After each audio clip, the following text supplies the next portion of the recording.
Ahoy, hoy, gang! If this is your first time with us, welcome! And if you're joining us from a previous video, hey, we love to see it, and I hope you're doing well.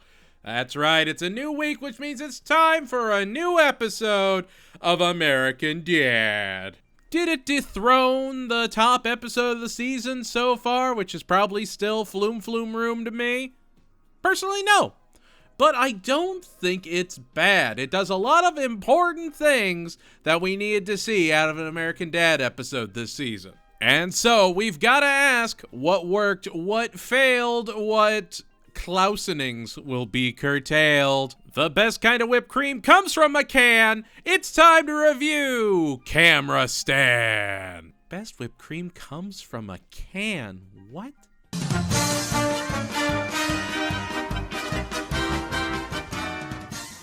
Okay, so I've gotten some flack for how negative I've been on the Family Guy reviews.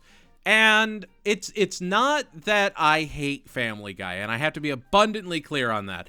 I was a Family Guy fan well before I enjoyed American Dad, well before I found anything like genuinely hysterical about American Dad.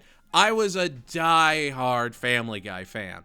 And I wanted to do this compare and contrast because it's so important to look at the just drastic differences between the two shows, the different paths a show can take after being on the air for, 20 years for both shows at this point. And it is becoming increasingly aware that American Dad getting canceled was one of the greatest things that could have ever happened for the show.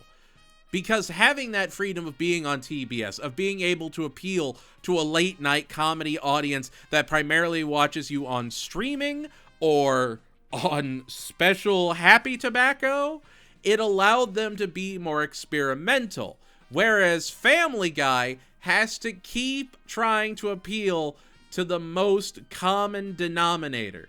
They're on network television. They can't take too many risks. They can't do too many, offhand things. They can't make Twilight Zone-esque episodes like American Dad can. Would a Family Guy viewer enjoy something like Rabbit Ears for a Family Guy viewing audience? I would argue no. Whereas American Dad, they've set up, this identity not only of the family, but of Langley, where you can have those kinds of adventures. You can have that breath, that whisper of, something deeper, something more going on, and it can work for the series as a whole. I love that. I love that because none of the characters have been flanderized or simplified down to their basic elements, that we can have an episode like Camera Stan feel surprisingly fresh for what it is. And it's, it's juxtaposed with two episodes of Family Guy this week, where one was another anthology episode, this time about poetry, and an episode where Brian gets a migraine and then speaks in a Cuban accent and can't get out of it while dating a Cuban woman. Thankfully, it wasn't Seth MacFarlane doing a Cuban accent, I guess. I'm pretty sure it was Carlos Alazraqui, which, always great to hear him in things. And we will review those episodes, don't worry. I am making my way through those episodes of Family Guy.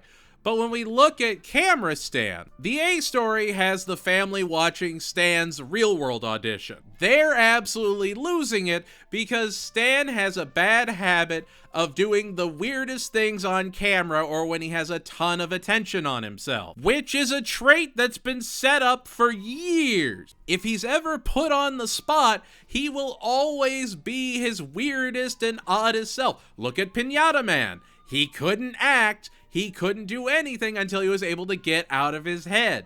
Then you have the S&L episode where he's always trying to make the audience laugh, except he's not funny, and he's bombing on stage. And it's such a low bar. It is the smallest bar. But I 100% believe this episode because of the previous episodes that set up that Stan does not do well with attention, because he was raised by a single parent, because he was abandoned by his dad, which gave him self-esteem issues that he's constantly trying to validate. Even the last episode, he had to power through, otherwise people might think he was worthless. This is all stuff and stories that you can tell because you've spent so much time building Stan as a character. Now, you can have a little bit of freedom with what that means nowadays, but Stan largely has not changed in years. He has a reason for his actions. Francine has why Francine is. And those aren't twisted. We have not gotten to the point where Steve is just, Steve's the nerd. Everybody hates Steve. He's definitely not a talented musician, and that's not worked into stories. I don't know where that Pecan Sandy's Roger came from. It's not where I was going with this. But even that is a good point. Roger, the alien in the attic, went from an alien in an attic to being one of the largest forces in the world of just running around in the background doing things and interacting with everyone and keeping a weird sense of balance going on. What? So of course, he produces reality TV shows, gets Stan on one of his new shows, and Stan proves that he is the worst. Stan doesn't necessarily learn a lesson here. He doesn't go on this adventure to be found. It's more, he just trusts his instincts. And when he's not trying to be this, larger over-the-top guy, he just is. He is a trained agent. He is a trained and skilled individual that does incredible things. And that is celebrated. I love that for him as a character. I think that's delightful. Having him interact with everyone, including his boy Corn Nuts, delightful. A treat.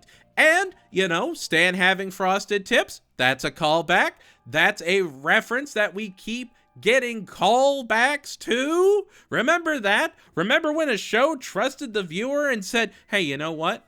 We're calling back to that. Instead of going, stop making fun of the jokes and explaining the jokes. That's not funny. And then explaining the joke on top of that. There's no way a show would do that several times in the same episode. That would be weird. And all of this is just the A story.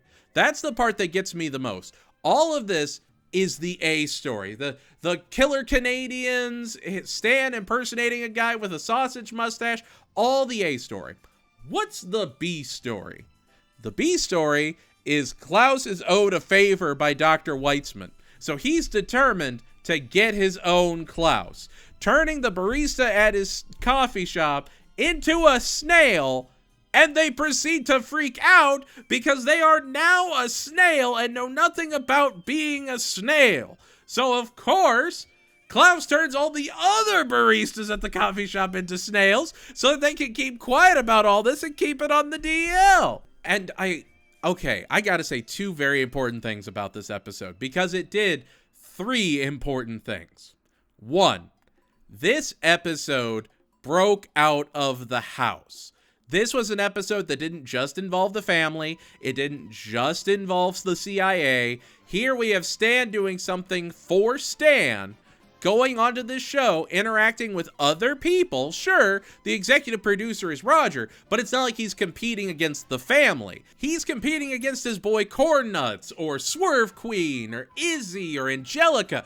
Real people that have real identities that aren't just voiced by Seth MacFarlane. So we aren't seeing this regression in Langley, at least not yet. Because even at the end of the episode, when Klaus returns all the snails to the coffee shop, we get the coffee shop owner who's basically just, oh, well, you're still late and I'm writing you up, as he looks at his snail employees. Which, that makes sense for a world where there's an evil pickle man running around. I love that.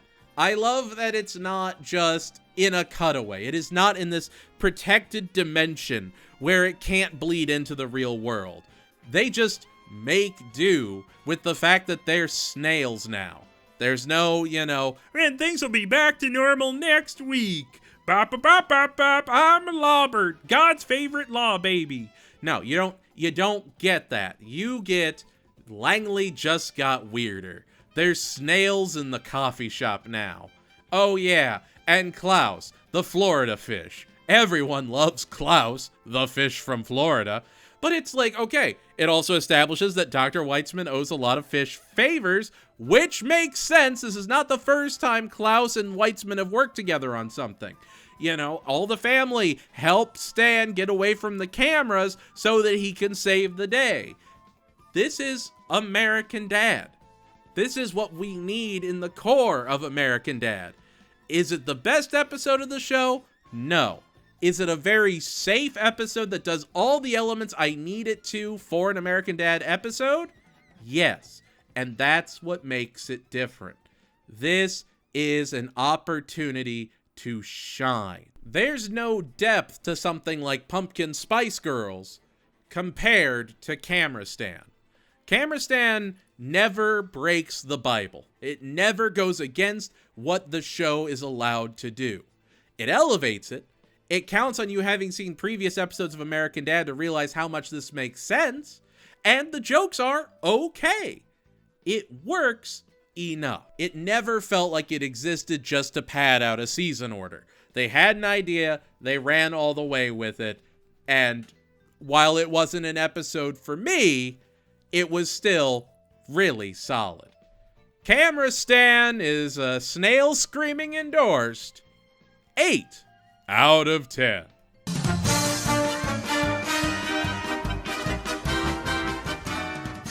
And there we have it, folks. That was my review of Camera Stan. Anything you think I was right on? Wrong on? What was your favorite part of the episode? Least favorite? Let me know in the comments below. And if you like what you saw, make sure to like, subscribe, and tell your friends. We're out here. Yeah, no. 4 episodes in, I'm a lot more hopeful for American Dad than I ever was for Family Guy. This has been refreshing. That even this episode, that I wouldn't say is the weakest of the season, it is a perfectly middle-of-the-road American Dad episode. It is one I could see myself revisiting and appreciating a little bit more down the line, and it's also one that I would probably see in a lineup of episodes and just go, it's fine. It's okay. It gave me Tuttle. I was so afraid we'd get no Tuttle. And now not only are we getting after credit scenes, we're also getting my boy Tuttle showing up more and more. Like, yes, do we know what episodes were storyboarded? I'm sure we'll find out. I don't know if this was storyboarded while it was still at TBS, but this feels like a TBS episode where we kept worrying if we were going to regress, if that pool party was a symptom of a larger disease. I don't think it was. I think we are seeing a fusion of those Fox and TBS styles. I think you are seeing, yeah, they do have more bleeps. Yes, I'd love to hear more of the episodes uncensored. But what I got was satisfying. What I got didn't betray who the characters are. No one's been flanderized, and we are seeing that growth of Langley again. I take those wins. Anyway, what's going to happen in the next episode? I'm still waiting. I'm still waiting for that Haley episode. Still waiting for Jeff to be doing something for an entire episode. Give me a Rogu-involved A and or B story. If we're going to get weird, let's get weird. And that's going to do it for us here at the Lecture Hall. If you want to support the channel, consider joining our membership or Patreon programs today. $2 a month gets you your name on this incredible list of champions. Look at how awesome and cool they are. Like always, stay strong, keep fighting that good fight, and never forget that you matter. I believe in you. And, you know, if an internet micro-celebrity believes in you, then you can believe in you, too. Thank you. Like always, thank you all so much for giving this channel a chance. Thank you for giving us even 5 minutes of your time. I know so few people get to the end of these, but if you did, understand that I appreciate you. Keep fighting. That rising tide's got to lift all those ships. Goodbye, everybody, and I'll see you all next time.